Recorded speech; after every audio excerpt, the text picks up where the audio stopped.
Grupo Parlamentario Vox, señora Sarta. Sí. Gracias, presidente. Buenos días, señorías. Nosotros el primero y segundo acuerdo, el acuerdo marco de cofinanciación entre el Reino de España y el Fondo Internacional de Desarrollo Agrícola y tal, votaremos a favor, no hay ningún inconveniente en esto. El segundo también, entre el Reino de España y Ucrania, también lo vamos a votar a favor. Sin embargo, en el tercero, que es el convenio de seguridad social entre el Reino de España y la República de Senegal, hecho a referéndum en Dakar el 22 de noviembre pasado, votaremos en contra. Las razones son porque este convenio, en sus actuales términos, no es beneficioso para el Reino de España, en la misma medida que para la República de Senegal. Teniendo en cuenta los actuales saldos migratorios entre ambos países, muchos más ciudadanos senegaleses se verán beneficiados en detrimento de la seguridad social española.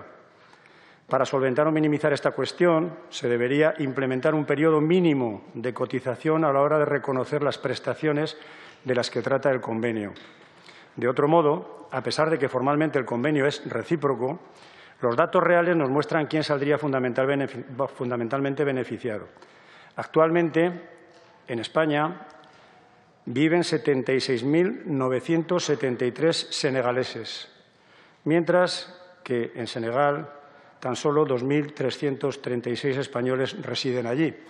Como vemos que esto no es beneficioso, ni es, aunque sea recíproco, está desequilibrado completamente, pues nosotros de momento votaremos en contra de este convenio. Sánchez del Real. Muchas gracias, presidente. Chistoso.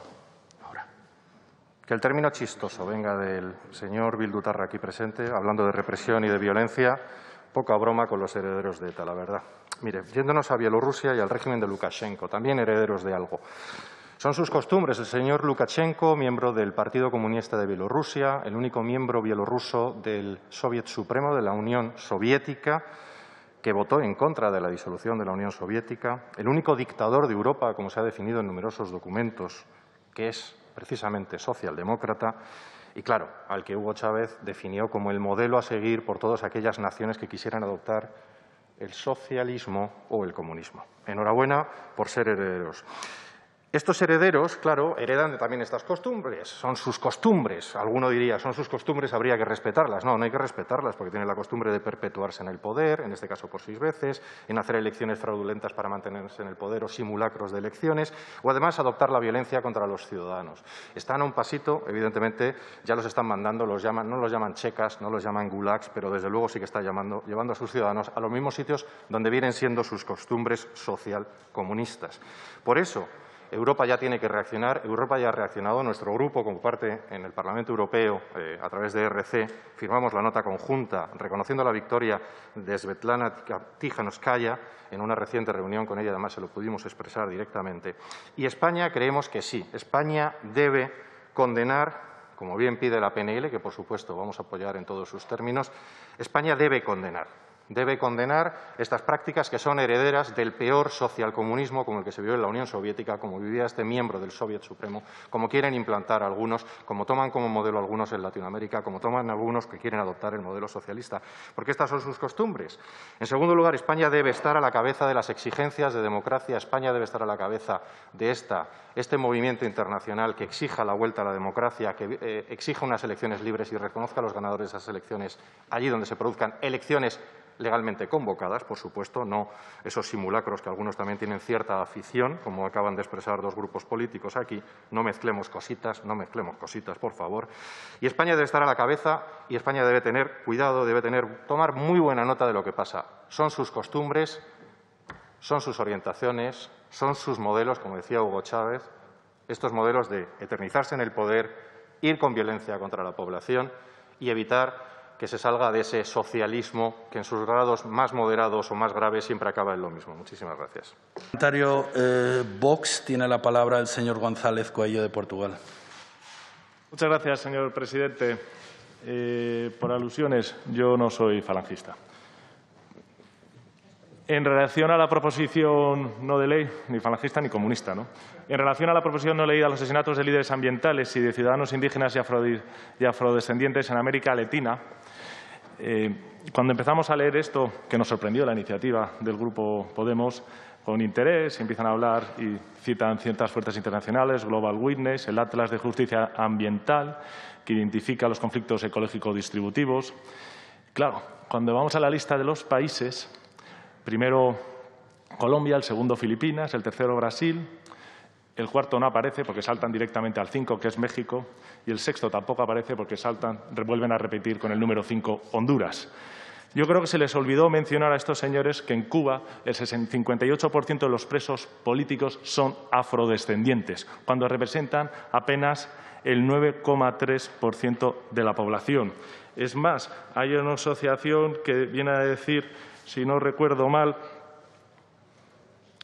la justicia no alcanza a negros en Cuba. Cuando hablan de Colombia y hablan de desaparecidos, a lo mejor olvidan esos amigos suyos de las FARC, que cifran en 200.000 sus muertos, en 45.000 sus desaparecidos y en más de 6 millones de desplazados.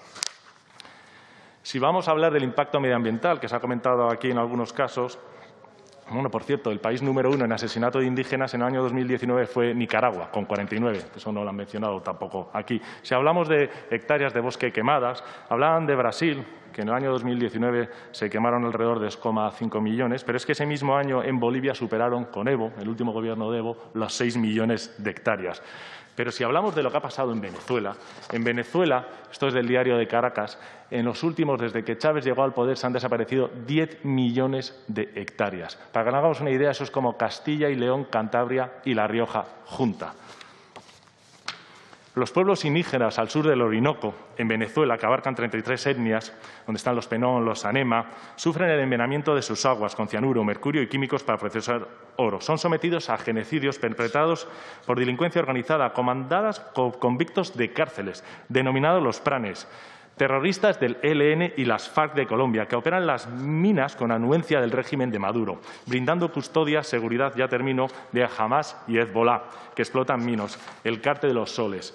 Líderes indígenas, algunas poblaciones, más de 3.000 desplazados a Brasil, que han recorrido 6.000 kilómetros andando, en algunos casos, para poder salir de sus tierras ancestrales que tanto miembran. Hacer este documento sin hablar de Venezuela, donde hay el mayor número de violaciones de derechos de pueblos indígenas, o de Cuba, donde hay el mayor persecución a los afrodescendientes, es una verdadera aberración. Por lo tanto, votaremos en contra. Muchas gracias.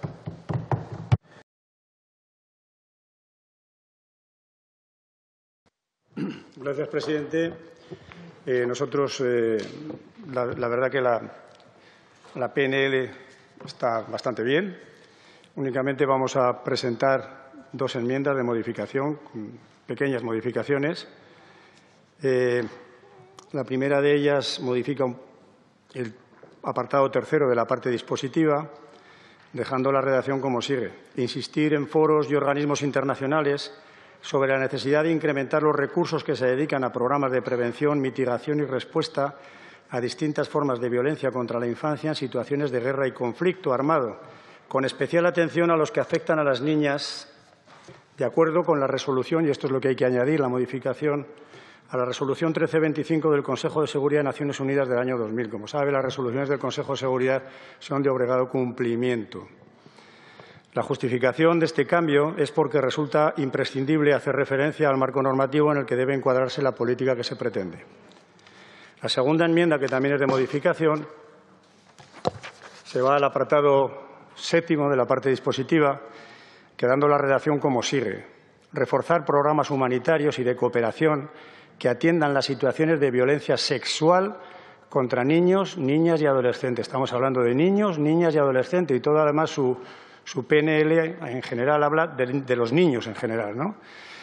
O sea, niños, niñas y adolescentes, zonas de conflicto armado, arbitrando medidas específicas para actuar contra ellas.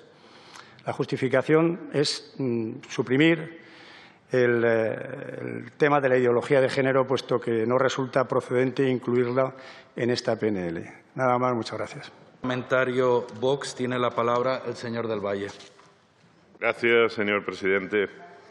Mi grupo parlamentario va a apoyar esta proposición no de ley siempre que se mantenga con su texto originario y no se acepte la enmienda del Partido Socialista, por cuanto que lo que hace el Partido Socialista fundamentalmente son 2 cosas. Una, no mencionar a Venezuela, Nicaragua y Cuba como dictaduras, que es lo que son, y bueno, pues no apoyar la pretensión de que comparezca el Gobierno con carácter previo ante esta comisión para que explique sus objetivos estratégicos.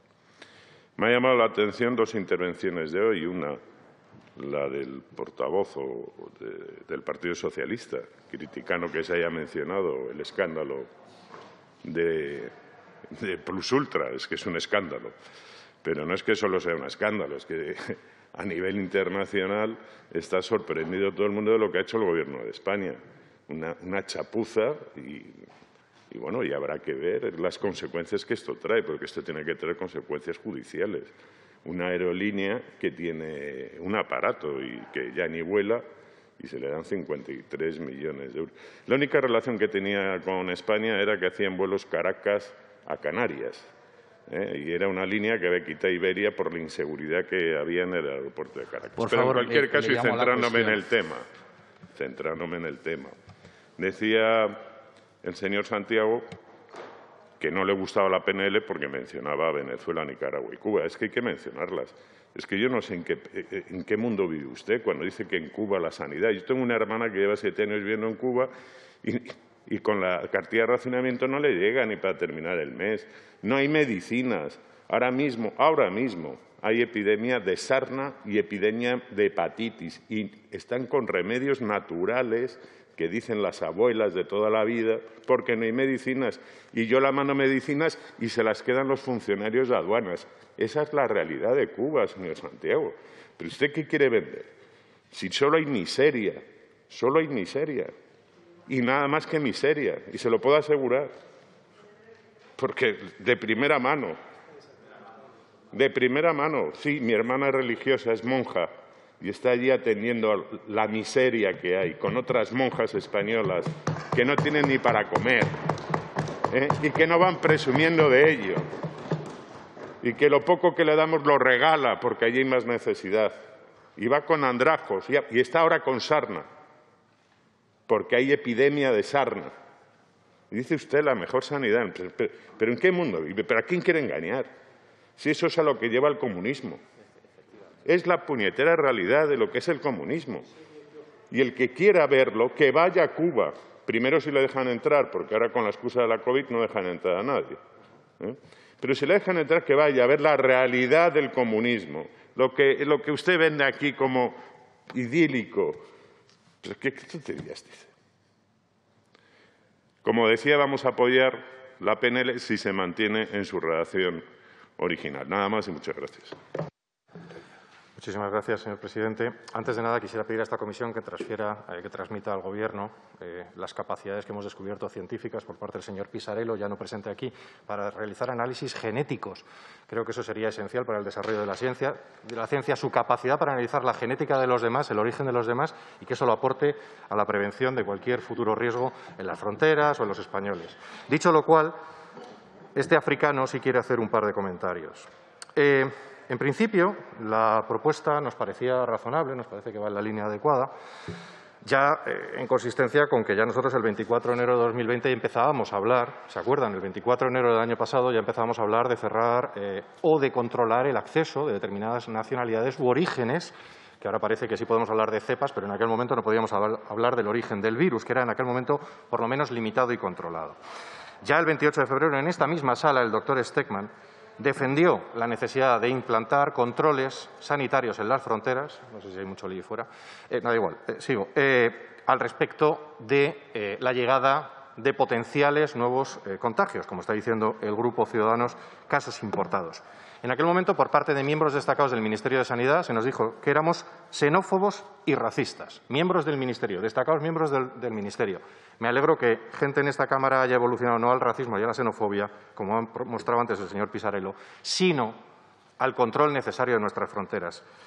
De hecho, el señor portavoz, Pablo Echenique, lo que sí dijo en su momento, estamos hablando del 25 de febrero, dijo que la extrema derecha pidiendo el cierre de fronteras por una gripe menos agresiva que la de todos los años, el rigor y la profesionalidad de Lorenzo Milá. que le cuide mucho tiempo la sanidad pública al señor Echenique, pero por lo menos le doy la bienvenida a los que pedíamos ya controles. Y con respecto a lo que propone el Grupo Ciudadanos, le hemos hecho unas enmiendas que el anterior proponente sí estábamos en conversaciones, pero ha sido imposible llegar a término, que es sí, desde el punto de vista médico-científico, el lograr que ese control no sea solamente de 72 horas. Les hemos hecho una enmienda para que esto sea con 48 horas. Nuestro equipo médico-científico nos dice que esto es lo más razonable para lograr una mayor seguridad en la llegada. Y les hemos hecho unas enmiendas porque estamos hablando de todas entradas internacionales y las medidas tienen que ser adicionales. No solo el control del certificado o de la prueba que se haya realizado en origen, sino la capacidad para poder hacer pruebas en destino, sea porque se duda de la veracidad de ese control que se ha realizado en origen y puede estar, no tenemos constancia, pero podrían estar existiendo, y no lo sabemos, de otros países donde podrían estar falsificándose este tipo de certificados, y poder hacer test antígenos en llegada, y habilitando no solo eso, sino las medidas, no solo en el lugar del aeropuerto, no solo en el lugar del puerto, no solo en el lugar de la estación, sino en otros accesos, porque esto estamos hablando de llegadas internacionales que pueden producirse por la frontera, por Badajoz, cuando estaba abierta o cuando se abra, se puede estar llegando por carretera y lo importante es hacerlo antes de la llegada al contacto social en España, sea en el aeropuerto o sea antes de la llegada al núcleo urbano, estableciendo lugares de control. Lamentablemente, al final parece que no nos van a aceptar estas enmiendas, pero sin embargo entendemos que es técnicamente necesario que se hubieran incorporado. Muchísimas gracias.